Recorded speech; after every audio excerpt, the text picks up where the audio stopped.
Poh Lan has a question. What is your question, Poh Lan?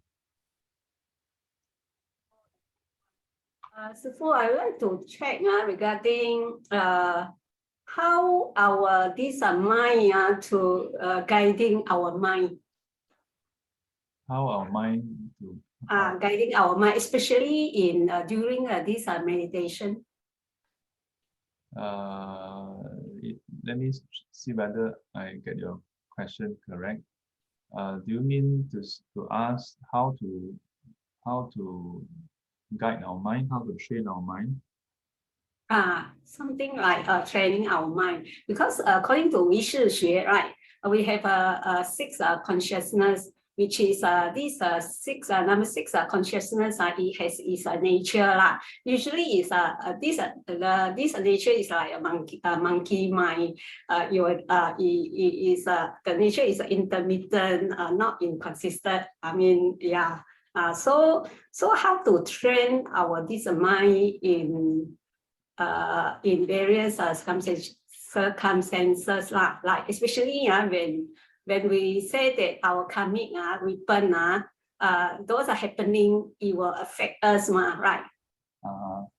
So these are happening will affect us, but if we have trained our mind earlier on, so definitely it will much more easy for us. I mean how to look on this happening law. I mean, yeah. Okay. And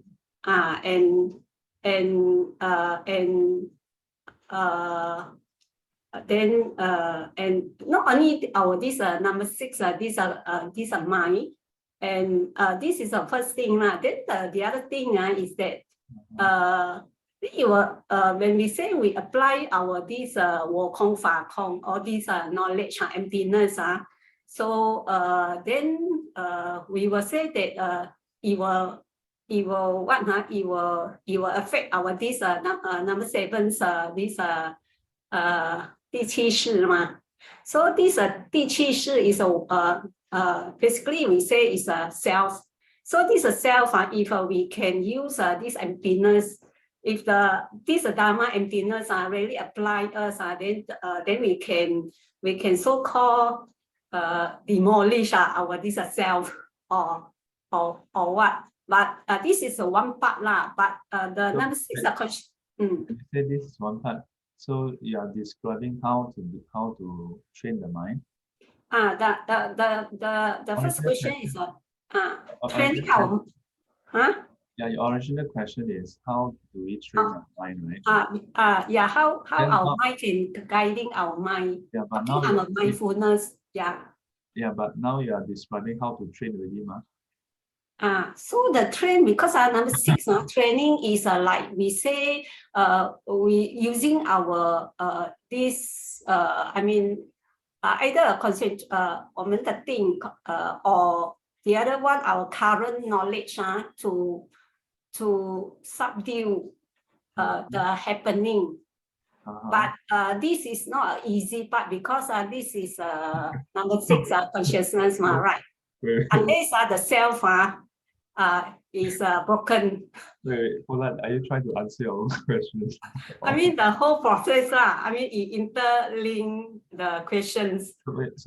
So okay, your first part of the question is how to train the mind. But yeah, at the very start, you were asking how to train the mind when you are meditating. Then later you extend it beyond meditation. Then later on, you brought in how to train the mind. That means you are answering your own question already. How our mind train our mind. This mind is in 唯识学 we say number six consciousness. Our this mind train, because like no, don't because. I understand your question. You don't have to explain the question to me. So but the later part, then you say by practicing 我空法空 emptiness of the self, emptiness of phenomena. So you are actually giving one method on how to train. So you're answering your own question. Am I understanding you correctly? No, okay. You see, You ask me how to train, then after that you describe the ways of training. So that seemed to be an answer to your question, no? It could be a part of that, yeah. So then I don't have to answer you. You're answering your own question. But I think Sifu not completed yet, because you see, like when No, externally. don't complete it. If you say it's not complete, then well, how to train our mind? The Buddha described different ways of training the mind. So the Buddha described 戒定慧, right? Sila, Samadhi, and Panya.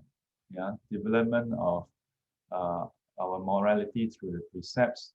Yeah, and then development of concentration, development of wisdom. Yeah, so generally speaking, concentration and wisdom trains the mind. Generally speaking, because precepts mainly train our body and speech.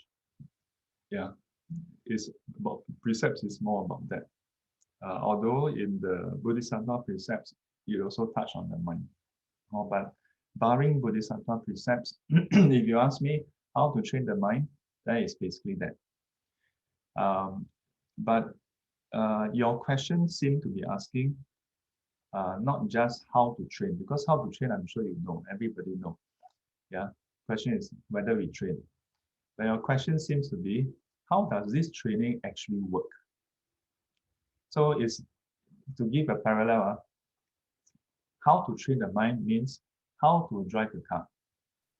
But how does driving the car, how does training the mind actually affect the 6 consciousness, 7 consciousness? That's asking how the training mechanism work. That's like asking how does the car work? So to clarify that your question has a few layers. So the scope of the second part is actually very broad. But if I were to condense it, you mentioned 唯识. So it's Yogacara school. So I will just tell in brief how that would actually work. In 唯识,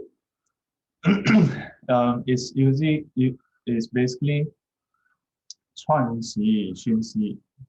Yeah, 串习熏习.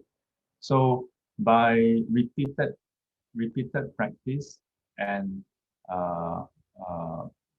you can say is the term 熏习 is literally translated as perfuming, and it's using this analogy found in the Mahana Sangraha, Sada Chenwen, where if you were to let's say burn some incense, yeah, and then nearby there's a piece of cloth. So after burning the incense, when the incense is over, after a while there's no more smell. But if you smell the cloth, there's still smell. So this process is used by the Buddha, by Maitreya Bodhisattva, by all the different masters to describe how when we act through body, speech, and mind, it induces a seed, it perfumes a seed, 熏染种子. Yeah, 熏习种子. So it plants a seed, or loosely we can also say plant a seed. So by planting a seed, then you have a seed which is not, if you practice wholesome practices. If you practice in this way, then it plants a seed which is wholesome. Then by learning the teachings from the enlightened ones, which is wholesome, which is without outflow, 清净, so purified, 清净无染无漏, 种子. Yeah. So then you plant the purified, 清净无染, untainted, yeah, without outflow, kind of seeds. So over time, then your seeds become purer and purer. You have more and more pure seeds. Then this in turn means that your future 前七转世, the seven consciousness that comes later becomes more and more pure as well. Yeah. Then over time, whole thing gets purified. Yeah. So mechanism, there's no argument. Because mechanism is described in the Mahana Sangraha in various of the Yogacara teaching. Yeah. But knowing how the mechanism works usually don't help people cultivate. Usually. Yeah. Why? It's just like knowing how the car works don't necessarily make you a good driver. Yeah. You don't have to know how the car works to be a good driver.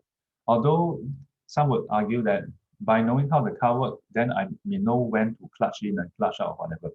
Okay? Yeah. But this is to answer your question. My teacher, he teaches Yogacara school, he often highlight that what we can do is just keep on learning the teachings.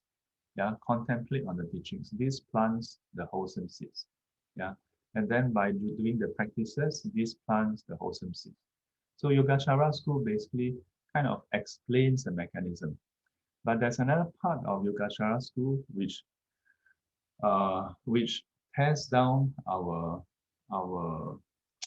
habitual perception, clinging on to our perception, which is basically saying that 一切名言安利的一切法都是毕竟空. That all the things which is established artificially through names, yeah, is empty in essence. Yeah, 没有体性, doesn't have any essence itself. That means not insubstantial. So this includes all the things that we can see, we can think of. And all the things we can think of, we can perceive, actually perceive through our deluded mind. So, but we take whatever we perceive to be real. So Yogacara school, one fell swoop, just tell us, no, all this, it's your falsehood discrimination. 是你的希望分别. Yeah. So this is more on how to drive the car. Yeah. How to cultivate. Yeah, which I think is more important for us.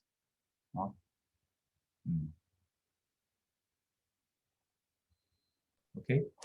If you are not familiar with what I said, go and read Sir Da Chen Ren. Yeah. My teacher gave about three or four teachings on the Sir Da Chen Ren. Ying Sun Dao Si also wrote Sir Da Chen Ren the commentary, sub-commentary on the Sir Da Chen Ren. You can go and read also. Okay. So basically is a 熏习多闻, and then on the path this towards to tackle the issue. Right. Yeah, which I'm 熏习多闻. Which I'm sure you already know. So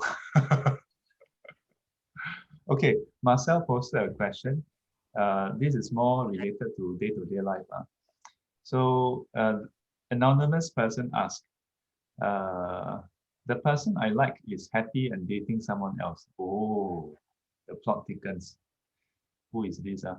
How do I reduce aversion and also feel appreciative joy for her? Very difficult. Yeah, very difficult. Don't bother. Find someone else. Easier. Yeah. Yeah.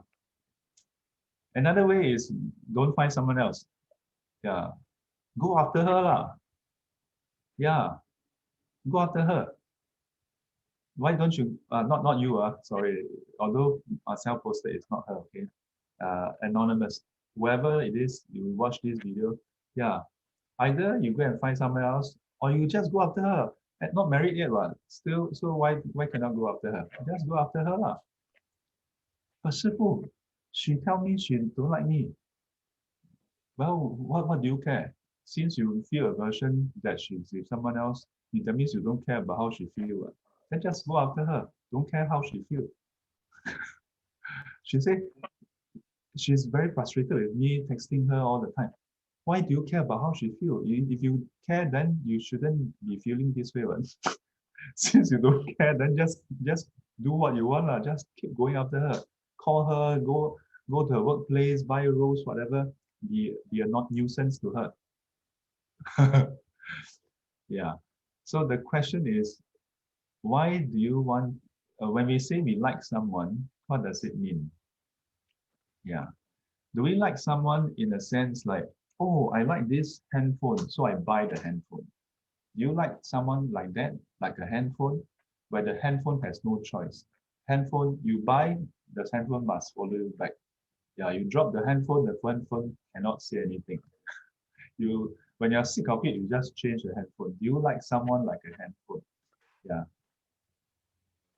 If we like someone like a handphone, then when you want to buy a handphone, then someone buy it already. Last handphone, the last stop. Then you get frustrated. uh, so when we get frustrated, or when we feel aversion that someone we like is dating someone else, that's like someone liking someone like a handphone. And that's one form of liking. We cannot say that's not liking also. Who are we to say? If you say you like that. But I can tell you that is just liking a person like a handphone. We are not respecting the person's choice. Yeah. But most importantly, why do we feel averse? Yeah. It boils down to one thing. We are not getting what we want. Yeah. It boils down to that one thing. It's not about her, it's about you. Yeah. It's about that you are not getting what you want. Yeah. That's why we suffer. Liking someone shouldn't suffer, right? But it's when we like someone and we want that person to like us also, and the person don't happen not to like us, then we suffer. It's not about the person liking us also, no. You don't be mistaken. It's not about people liking us. It's about whether you get what you want. Because if you take a Grab and then the Grab driver halfway through turn around and say, I like you, then would you be happy? Would you be happy? You won't be happy also, right? Yeah. So it's not about people liking you. Yeah. It's about whether you get what you want. When you want people to like you and people like you, you're happy. When you don't want people to like you and people don't like you in that way, you're happy also. Yeah. But when things go our way, we're happy. Yeah. So, but this is too logical. This is too logical, too rational. Yeah. Not easy. Easier, just go and be a nuisance. Go and, yeah. Because, yeah, unless you want to be logical, you want to be rational, and you want to really like that person. If you really want to like that person in the sense that you like the person, so you want the person to be happy. You want to care for that person's well-being. If you want to like in that way, that way very difficult. I think better to try that way. That way very difficult. Easier to just like a person like a handphone. Yeah, I like you. You must like me. This is easier. This is easier. Don't care about people's feeling.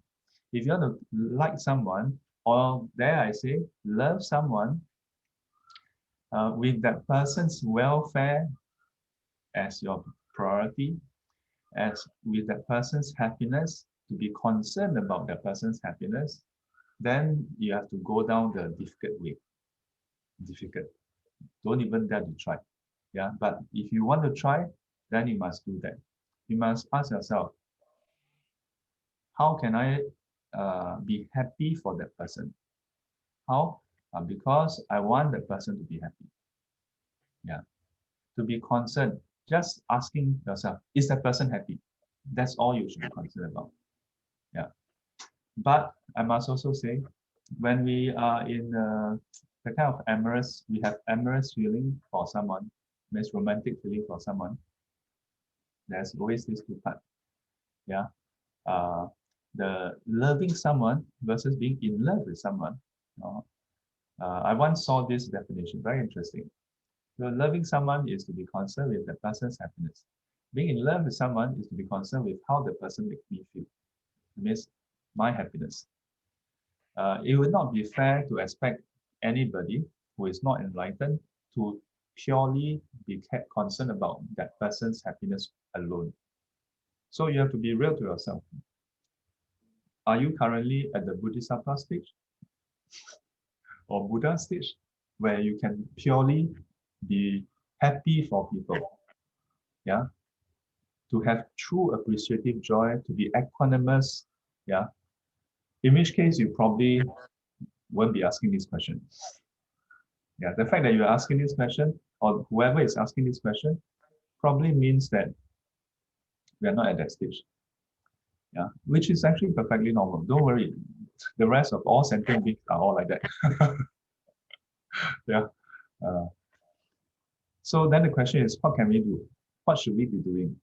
You must first know that if you are not enlightened and you go totally, oh, I only care about that person's welfare, that won't sustain also. Why? Because you can do it for 1 day, 2 days, 3 days, 5 days, 10 days. But as long as you don't get the gratification on the second part, which is how you feel while liking that person, as long as this part is not satisfied, there will be the basis for aversion to come up. Yeah. There'll be a basis for that. It is because you are not getting your gratification. So what will happen is, the trouble is, if someone says, but Shifu, I can do it for a long time, lagi worse, even worse. Why? Because if you do it for a long time, there will be a breaking point. Oh. Because if you are not enlightened, there will be a breaking point. And when you cross that breaking point, actually, then you realize, actually, all this while you are resentful. You have, and by then, when you cross the breaking point, the resentment is already so deeply rooted. You know, deeply rooted. Yeah. And to tie to Poh Lan's question, instead of 多闻熏兮的清净无染无漏圣言量, yeah, but we are actually conditioning all the default states. Yeah.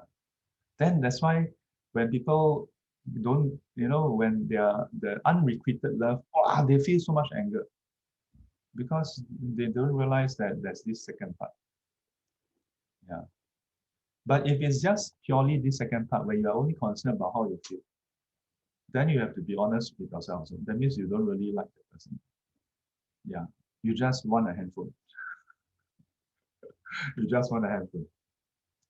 So even if you are in a relationship where the other person is always giving and you are always taking, it's also not healthy. Or if you are in the other kind of relationship, you are always giving, the other person is always taking, it's also not healthy. There must be, both parties should be concerned about each other's welfare and well-being. Otherwise, why be in a relationship? Just buy a handphone, are easier, happier. Not happy, changed.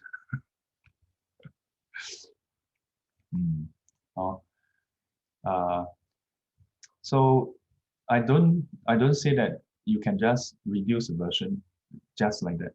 You need to go back to the roots of why there is aversion. Go and really examine. And it's a painful process because nobody wants to look at yourself and realize that actually my liking for the person is not so pure. Yeah, it's not so wholesome, not so wholesome. Yeah, but until you recognize that, you'll be having that. Okay. Okay, I think this question is good. Even though I think by the look of y'all, most of y'all have gone past the stage of liking someone, then happy, not happy, the kind of stage. But you take the principle out of this context, it applies to many other things. Many other things. How we relate to ourselves, even ourselves, how we relate to others. Yeah, may not be the romantic situation. Yeah, but in all the different areas, we can check ourselves. do we care for others' welfare or do we care for our own welfare? Even at work, do you truly care for the company's welfare, the project's welfare, or do you care for whether you get credit? But also recognizing that we are not enlightened, we want credit. Yeah. Don't tell me rubbish. Oh, I don't care about credit. You know, I've met some students who tell me, 师傅, you know, at work, I'm a person who don't care about credit one. I just do the work. Then I said, okay, so. But my boss are blind one, no. My boss don't see that I'm the one who is doing the work. Always praise the other person, no. Because the other person wow, then wow, when things are done, wow, send out email, wow, update everybody. So everybody thought he's done by him or her for that matter. Then I'm like, and then, yeah, then it's unfair, ma. I said, but I thought you say you don't care about credit. Then, no lah, Sifu cannot say like that, ma, but it's not fair, ma. So you do care about credit lah. A bit lah, but so to me, it's okay to care for credit. The trouble is we Chinese, you you know, we need credit. We want credit. It's okay. Ask for credit. But don't have to look at it in this way. In the case of work, sidetrack, when you finish your work, at every point, checkpoint, you should update everybody. This is just best practice. You know, you don't have to look at it. No, Sifu, I don't have to claim credit. Either you update people and you claim credit where it's due, or you keep a mouth shut and be happy with it. If cannot be happy, then claim lah. Then claim. It's like imagine someone buy 4D, then after buying 4D, hey, actually I won there. Then why don't you go and collect? No lah, I don't want to collect one. Then why you buy? 阿弥陀佛，愿消三障诸烦恼，愿消三障诸烦恼，愿得智慧真明了，愿得智慧真明了，不愿罪障悉消除，不愿罪障悉消除，世世常行菩萨道。世世常行菩萨道。阿弥陀佛。阿弥陀佛。 You Thank meet you. again, living guided protected by the Buddha, Dharma and the Sangha. Sadhu, sadhu, sadhu. And as always, bye. 快快。 Okay, today is what, Friday. Have a fantastic Friday ahead.